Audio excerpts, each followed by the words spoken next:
Muchísimas gracias, Bruguier, por su extensivo y profundo análisis sobre el terrorismo y los desafíos que enfrenta el mundo hoy. Quizás, como usted dijo, no más peligroso, pero sí más contradictorio. Muchísimas gracias. Abrimos para una serie de preguntas. Sí, había allá atrás primero. Sí, por favor, si pueden acercar el micrófono.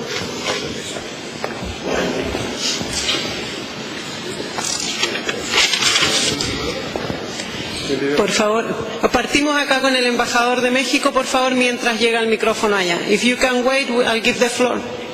It's there already. Okay, adelante. Thank you, Monsieur l'ambassadeur, Kenneth Timmerman de Newsmax.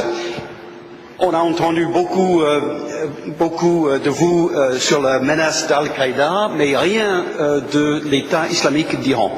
Or, dans le cadre de vos enquêtes en tant que juge antiterroriste de la cellule antiterroriste à Paris, vous avez fait de nombreuses découvertes des passerelles entre Al-Qaïda et l'Iran. Est-ce que vous pourriez nous donner peut-être quelques exemples de ces passerelles? Vous avez vu la coopération iranienne avec Al-Qaïda dans les faits matériels dans certains actes, notamment Strasbourg, l'enquête de Strasbourg et autres. The question very simply is about the relationship between Iran and Al-Qaïda and what you have discovered in your own investigations.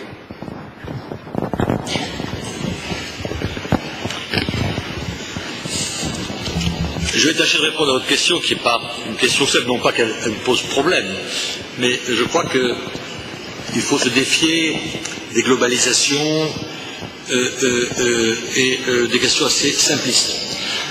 Pour Strasbourg, que vous avez cité, nous n'avons pas à ce stade donc de connexion avérée établie entre l'Iran et ce groupe qui opérait essentiellement à partir du territoire européen. Ceci étant, il n'est pas contestable que dans d'autres affaires, je ne tiens pas trop à évoquer ici, parce qu'il y a quand même des de confidentialité, mais des affaires relativement récentes, nous avons pu établir ce qu'on peut appeler des passerelles, en tout cas le fait que des réseaux islamistes radicaux ou des individus ont utilisé le territoire iranien, notamment pour gagner la zone pakistano-afghane, ou que dans le cadre, je veux dire, en 2003, en tout cas 2002-2003, de l'activisme d'Abou Moussa Belzarkaoui et des réseaux que j'ai évoqués liés donc aux structures tchétchènes de Bassayev, il y a eu incontestablement des connexions qui sont opérées avec l'enclave de l'Ansar Islam,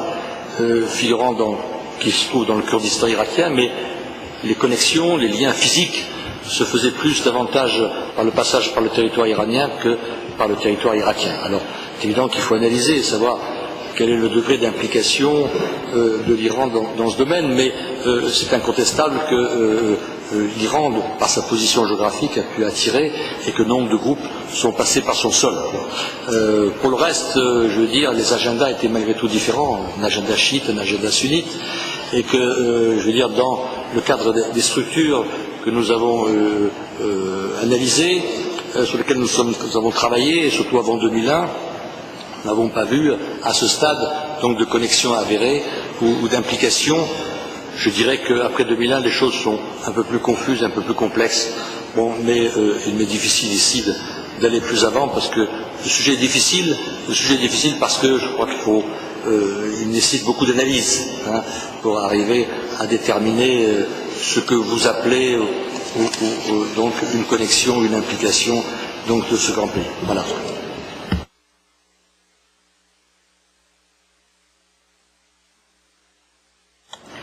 Muchas gracias, Juan Bruguier. Tiene la palabra el embajador Alvin de México. Muchas gracias. Permítame primero felicitar al juez Bruguier por su presentación. Ciertamente el título de la conferencia es muy provocativo y yo quisiera hacer una pregunta más bien de tipo académico. Quiero recurrir a la formación y a la experiencia judicial del juez Bruguier. La teoría clásica de los derechos humanos, que son el centro de los valores democráticos, establece que el derecho de los derechos humanos regula la relación del individuo frente al Estado. Hoy hay cada día más voces que señalan que lo importante en materia de violación de derechos humanos es la situación de indefensión del individuo frente a un tercero, sea o no un representante del Estado. Por su formación y por su experiencia, yo quisiera una reflexión del juez Bruguière sobre si los terroristas, los grupos terroristas y en general los actores no estatales violan los derechos humanos. Dicho de otra manera, ¿se pueden imputar violaciones de derechos humanos a grupos terroristas, a actores no estatales? Gracias.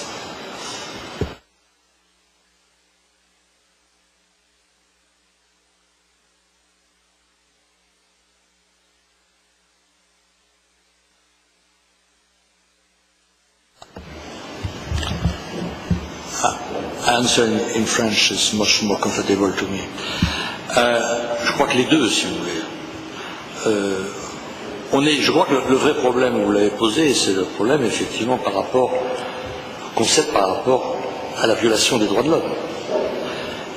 Et c'est là-dessus où il y a une manipulation très importante et une provocation de la part de ces organisations. Consciente ou inconsciente, je crois que pour Al-Qaïda c'est une provocation consciente. Et tout ce qui se passe à l'heure actuelle, notamment depuis un an ou deux, la propagande qu'on voit d'Al-Qaïda au travers des grands sites, parce qu'on a aujourd'hui Internet joue un rôle extrêmement important, et je veux dire un changement, la recherche d'un changement de valeur. Ils ont compris que l'écueil c'était les droits de l'homme. Et pour assurer la promotion donc de la violence terroriste, et notamment le recrutement, ils ont un discours qui est devenu plus qualitatif, déviant, bien sûr, inacceptable pour nous, mais plus qualitatif, qui consiste à dire les droits de l'homme, ce sont les droits des mécréants, pas les nôtres. Ne tombez pas dans ce travers. On ne cherche pas à occulter, on ne va pas combattre. Leurs valeurs, ce ne sont pas nos valeurs, ce sont des fausses valeurs. Donc il faut les combattre, parce que c'est très précisément les droits de l'homme qu'il faut combattre. Et là, c'est là où ça devient dangereux, parce qu'on arrive dans un choc qualitatif. Il ne s'agit pas, on n'est pas dans un problème de choc des civilisations, attention, un choc de récupération, de manipulation, parce que c'est beaucoup plus subtil, pour essayer de valoriser et de justifier le combat et le recrutement. Et je pense que c'est précisément là-dedans où il y a aussi une provocation. Une provocation, c'est d'aller le pousser au maximum pour, à un moment donné, nous faire chuter et faire en sorte que certains États ou certains groupes aient la tentation d'y répondre par des méthodes qui sont contraires à nos valeurs fondamentales et donc qui seraient immédiatement récupérées par eux-mêmes pour justifier précisément leur propagande. C'est là où on a une exigence profonde de ne jamais franchir la ligne jaune et d'être protégé fondamentalement nos valeurs, qui sont les seuls remparts qui existent vis-à-vis de ce qui est le plus essentiel, quelle que soit la violence et la gravité des situations. C'est compliqué à faire, c'est incontestable. Mais aujourd'hui, plus ça va, je veux dire, plus on va être confronté à ce dilemme, à ce problème, et à cette exigence de plus en plus nécessaire de protection des droits de l'homme.